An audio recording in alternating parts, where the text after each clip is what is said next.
Alright, I'm working on the 09 Octane ZX today. I'm going to change out the automatic transfer switch. First thing you want to do is make sure you have no sources of power. This potentially has three sources: the batteries, the generator, and the RV plug.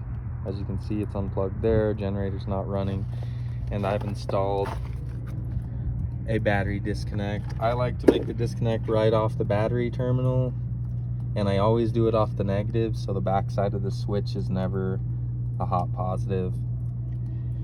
Anyways, it's off. Generator's off, not plugged in. There's no way I can shock myself inside. My transfer switch is inside right under the microwave here. Probably pull off that ducting from the furnace just to give me some room. Probably also pull off that fill hose. Give me as much room as I can get inside there. Alright, I got that furnace hose out of the way. Cleaned off the lid there. It says what model this is, Iota. You can't really get these sometimes, these older brands and the exact model. The important things is this is a 30 amp trailer, so a 30 amp transfer switch works. This is the replacement, you know, 120 volts, 30 amp, 60 hertz. This one's pretty straightforward, has input and output.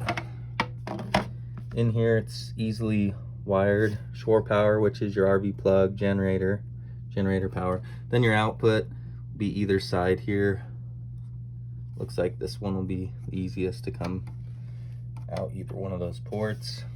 This one's obviously set up a little different. Not sure. This is obviously your RV plug. One of these is generator, one of these is going to the breaker box. But I opened this up and there's melted wires in there. Hopefully I can cut all the melted wires off and manipulate this smaller box in there in a certain position where I don't have to add wire, which is just more connections, more potential for hot spots. This is important, why every now and again you need to make sure all your terms are tight. And even if they were tight, they could have just been overloaded. You never know. But I'm gonna undo this screw there and this screw on that tab there, and it should just swing out here for me. Okay, just to note here, these have their own special grounding wire. Probably goes to the frame, goes back over there, and then down through the floor. This other box has the same option right there on the side, coming in from the outside to that neutral bus. Just pay attention to the way you take it apart. Make sure you get it back together exactly the same way. They're going to be similar, but as common sense as it sounds, it's easy to make mistakes.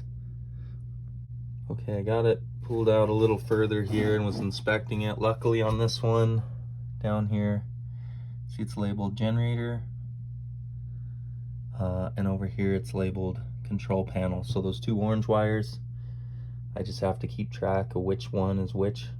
That melted one is the generator wire, it looks like. But aside from that, I mean, that's where they go. You lose track, you're not going to know which one is which. As a side note here, this is the box where you shove your cable back up into, and there's nothing holding that. And I don't particularly like those big holes because I'm a germaphobe and I hate mice. So I like to secure these boxes and seal them up. Maybe just drill a circular hole, run just the cable through it, and then caulk around that. That way, you're plugged into an RV park somewhere that the park has mice.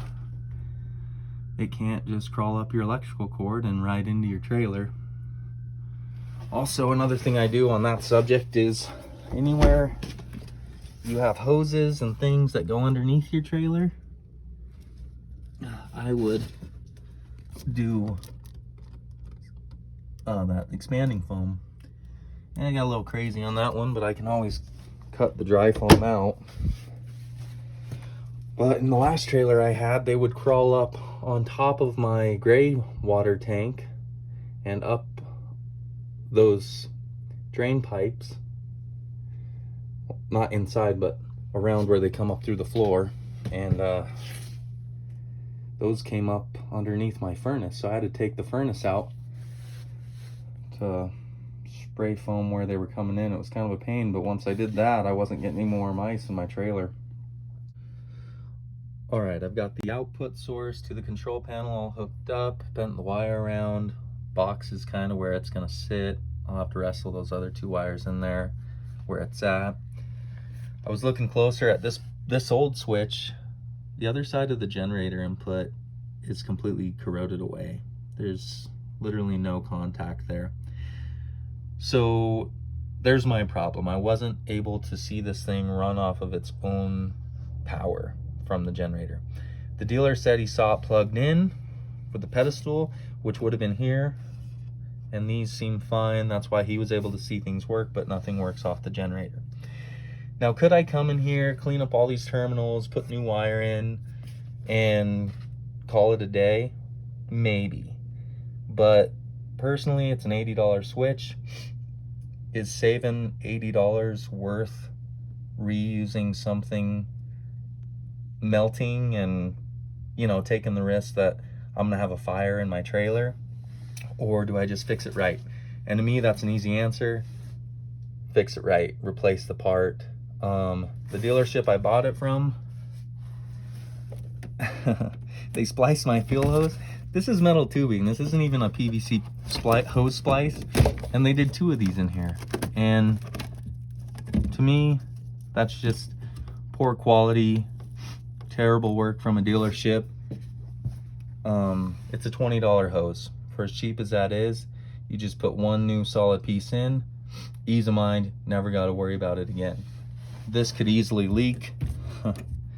And again, it's a band-aid fix, so you're dealing with it again.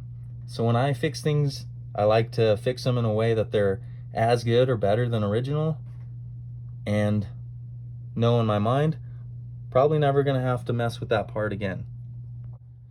All right, just a reminder, always refer to your wiring diagrams that come with the switch.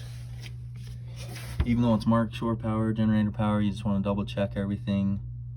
That term underneath has a red wire and a brown wire, right? So if you're not sure what to hook up, typically, you know, black and white, straight through is black and white. Same on bottom. Black's on top, white's on bottom, black's on top, white's on bottom. And I had to cut a considerable amount of the leads off to make this ground wire. I loop it around so it's not touching anything and make it all the way over here across everything. You want to make sure there's space and that nothing's gonna go to direct ground. And don't forget that last ground wire that goes all the way over there. Put that on my bus. I'm not gonna screw this to the floor. I want to mess with this later on, get that a little more sealed up and better, but you want to stick around. I'm going to check my converter charger is working, and I'll test that at the battery. All right, I put my disconnect key in there, started the generator to see if my converter charger is working. You come out here, put your voltmeter on DC. Battery will read 12 volts normally, but or less if they're dying, but should be reading above 13 if it's charging. So I have 13.4. I'm charging. I've been told 13.6 is the magic number. I think anything over 13 you're charging, so it's good. If you're ever out camping and your charger converter goes bad on you, you can run off battery power until they die, but to charge them up, I've seen people charge them with the AC power, the 120, and an actual battery charger. But if you don't have a battery charger, you can hook into your trailer lights and your batteries will charge off your truck's alternator. Just a little hack if you're out camping and that converter charger quits working on you.